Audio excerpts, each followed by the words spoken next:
गुरु ब्रह्मा गुरु विष्णु गुरुदेवो महेश्वरा गुरु साक्षात् परब्रह्म तस्मै श्री गुरुवे नमः। ओम श्री गणेशाय नमः। बोलो शंकर भगवान की जय। बोलो गौरा मैया की जय। हर हर महादेव। शिव पूजन की विधि और उसका फल। ऋषि कहते हैं कि व्यास शिष्य महाभाग सूत जी ऋषि सूत जी से कहते हैं कि हम आपको नमस्कार करते हैं। आपने भगवान शिव की बहुत अद्भुत कथा सुनाई है। अब हमें ये बताइए कि भगवान शिव कैसे कैसे उनकी पूजा की जाती है और किस विधि से की जाती है जिससे भगवान शिव हम पर प्रसन्न हो जाएं। और ब्राह्मण, क्षत्रिय, वैश्य और शूद्र, ये चार जो वर्ण हैं उसमें पूजा कैसी करनी चाहिए। ब्राह्मणों को कैसे करनी चाहिए, क्षत्रियों को कैसे करनी चाहिए, वैश्यों को और शूद्रों को शिव जी की पूजा कैसी करनी चाहिए। सूत जी कहते हैं कि आपने बहुत अच्छी बात पूछ ली है, परंतु ये रहस्य की मतलब अभी तक गुप्त की हुई बात है जो मैं सुना रहा हूँ और जैसी मेरी बुद्धि है उसके अनुसार ही कुछ कह रहा हूँ।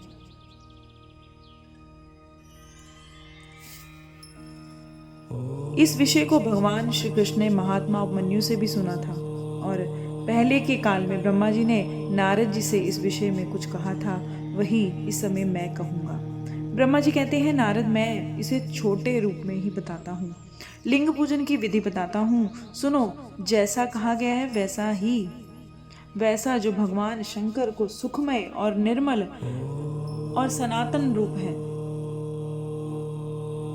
भगवान शंकर का जो सुखमय रूप है जिसको देखकर सुख प्राप्त होता है, निर्मल है और सनातन रूप है, उसका उत्तम भक्ति भाव से पूजन करना चाहिए, जिससे मनोवांछित फलों की प्राप्ति होती है और दरिद्रता अर्थात गरीबी, रोग, दुख और शत्रु जनित पीड़ा जो शत्रु आपको देते हैं, कोर्ट केस या किसी तरह की परेशानियां, वो सारे चार प्रकार के जो कष्ट हैं तभी तक रहते हैं जब तक मनुष्य भगवान शिव की पूजा नहीं करता।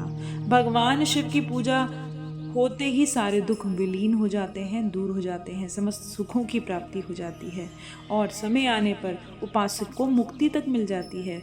और जो मानव शरीर का आश्रय लेकर संतान सुख की कामना करता है, उसे चाहिए कि वह संपूर्ण कार्य और मनोरथों के साधक महादेव जी की पूजा करें। जिनकी संतान नहीं है उनको शिव जी की पूजा करनी चाहिए। ब्राह्मण, क्षत्रिय, वैश्य, शूद्र भी अपनी कामनाओं, अपनी इच्छाओं के लिए, सिद्धियों के लिए भगवान शंकर की विधि विधान से पूजा करनी चाहिए। ब्रह्म मुहूर्त में उठकर गुरु और शिव का स्मरण करना चाहिए और तीर्थों का जो उनके तीर्थ हैं उनका चिंतन, उनका ध्यान करना चाहिए।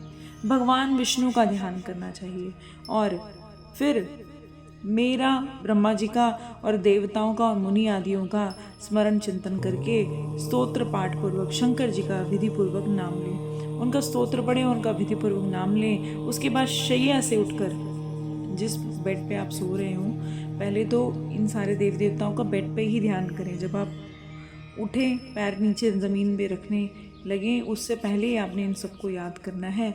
उसके बाद फिर आप शैया से उठकर अपने बेड से उठें और निवास स्थान से दक्षिण दिशा में जाकर आपको फ्रेश होना है, ठीक है। और एकांत में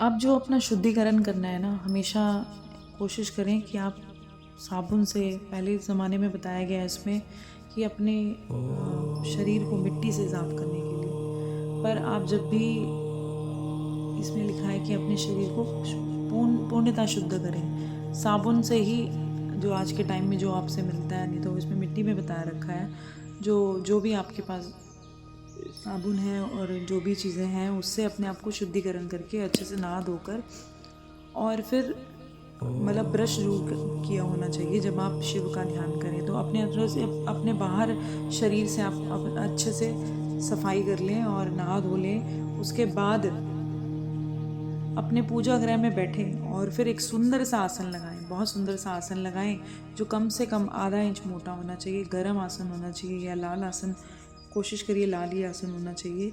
और महादेव जी की पूजा करने का न्यास करें। शिव जी की पूजा से पहले गणेश जी का ध्यान करें, द्वारपालों का और दिक्पालों का भी पूजन करना चाहिए।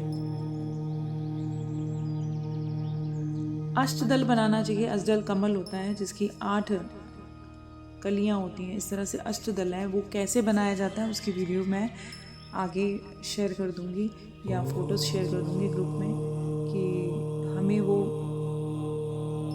अष्टदल कैसे बनाना चाहिए। शिव जी की हर पूजा में जब हम अभिषेक करते हैं और शिवलिंग पे अभिषेक करते हैं, कोशिश करिए वहाँ अष्टदल बनाकर फिर शिवलिंग को स्थापित करें और फिर आप जल चढ़ाएं और आचमन करें। और जो भी पंचचरणामृत से भी आप स्नान करा सकते हैं। तो नीचे पहले अष्टदल बनाकर फिर शिवलिंग स्थापित करके पूजन करें। दूसरा इन्होंने बता रखा है कि भगवान शिव को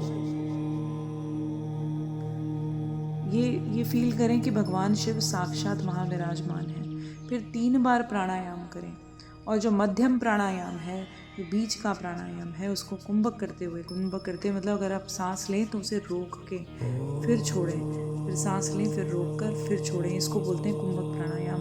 ये आपने करना है कि प्राणायाम से प्राणवायु को आपने फील करना है और रोकना है फिर, ताकि आपका जो ध्यान है शिव की तरफ अच्छे से लग पाए। और ध्यान करते वक्त हमने ये सोचना है कि भगवान शिव के 5 मुख हैं और उनकी 10 भुजाएं हैं और शुद्ध स्फटिक के समान उज्ज्वल कांति है। जैसे स्फटिक की मोती होते हैं ना चमकते हुए, या कपूर होता है, वैसा शिव जी का रूप है। और सब प्रकार से उन्होंने आभूषण पहने हुए हैं। हम लोग मोस्टली हम शिव जी को देखते हैं कि उन्होंने नागों के हार पहने हैं, लेकिन इसमें बताया है कि शिव जी ने आभूषण पहने हैं और उनके श्री अंग जो हैं, उनके सारे अंगों पर विभूति लगी हुई है, भस्म लगी हुई है और वो व्याध चर्म शेर की खाल उन्होंने पहनी हुई है। और इस तरह से ध्यान करके भावना करें कि मुझे भी इनके समान ही रूप प्राप्त हो जाए। हमेशा शंकर से प्रार्थना करें कि आपको भी इस समान रूप प्राप्त हो जाए। ऐसी भावना करके मनुष्य सदा के लिए अपने पाप को भस्म कर डाले। ऐसी भावना करके उसके जितने पाप किए हैं वो सारे भावना से भस्म कर डाले और परमात्मा से क्षमा मांगे। उस ध्यान में जाकर इस प्रकार से भावना द्वारा शिव का ही शरीर धारण करके उन परमेश्वर की पूजा करें। फिर अपने आप को ये फील करें कि मैं साक्षात शिव के समान ही लग रहा हूँ और ऐसे सोचकर शिव जी की पूजा करें। शरीर शुद्धि करें और फिर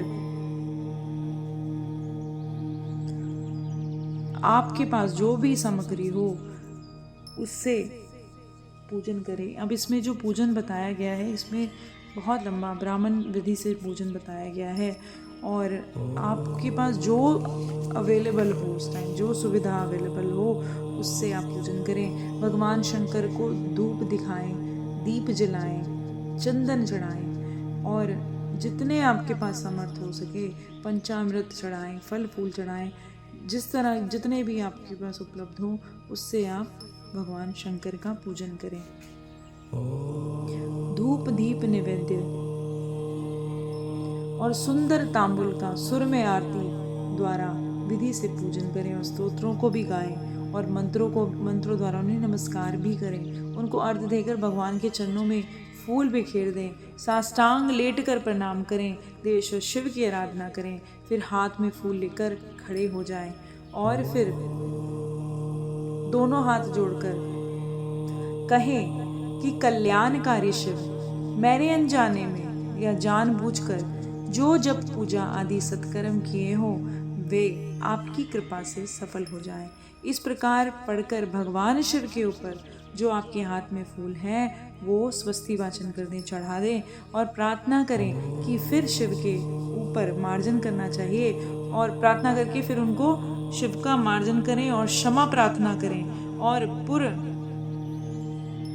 पूरा आगमन के लिए फिर दोबारा से आने के लिए विसर्जन कर देना चाहिए। इसके बाद मतलब जो पार्थिव लिंग से पूजा करते हैं उनको विसर्जन करना भी ज़रूरी होता है। और जिन्होंने पत्थर के शिवलिंग रखे हुए हैं, चांदी के रखे हैं या पारे के रखे हैं, अगर वो डेली जल चढ़ाते हैं तो विसर्जन करने की ज़रूरत नहीं होती है।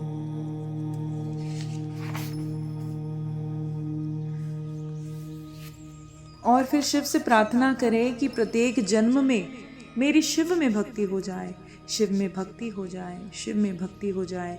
शिव के सिवा दूसरा कोई मुझे शरण देने वाला नहीं है। महादेव आप ही मेरे लिए शरण दाता है। इस प्रकार से प्रार्थना करके संपूर्ण सिद्धियों के दाता देवेश्वर शिव का पराभक्ति द्वारा पूजन करें और गले की आवाज़ से भगवान शंकर को संतुष्ट करें और फिर अपने परिवार सहित उनको नमस्कार करें और फिर प्रतिदिन इसी तरह से पूजा करनी चाहिए। उसे अवश्य ही पग पर सब प्रकार की सिद्धि प्राप्त होती है जब हम रोज ऐसे करते हैं। वह उत्तम वक्ता होता है, अच्छा बोलने वाला हो जाता है, उसकी जो बात है उसमें बल आ जाता है और मधुरता आ जाती है। उसे मनवांछित फल की प्राप्ति भी निश्चय हो जाती है। रोग दुख और दूसरों के निमित्त से होने वाला उद्वेग, कुटिलता, विष आदि के रूप में जो कष्ट उपस्थित होता है उसे कल्याणकारी परम शिव अवश्य नष्ट कर देते हैं। उस उपासक का कल्याण होता है और भगवान शंकर की पूजा से उसमें अवश्य ही सद्गुणों की वृद्धि भी हो जाती है। ठीक उसी तरह से जैसे शुक्ल पक्ष जब चंद्रमा बढ़ता है, जब अमावस आती है तो चंद्रमा लुप्त हो जाता है ना, तो उसके बाद जो बढ़ने वाला टाइम है उसको शुक्ल पक्ष कहते हैं। जैसे शुक्ल पक्ष में चंद्रमा बढ़ते हैं, मुनि शेष नारद इस प्रकार से मैंने शिव की पूजा का विधान बताया है।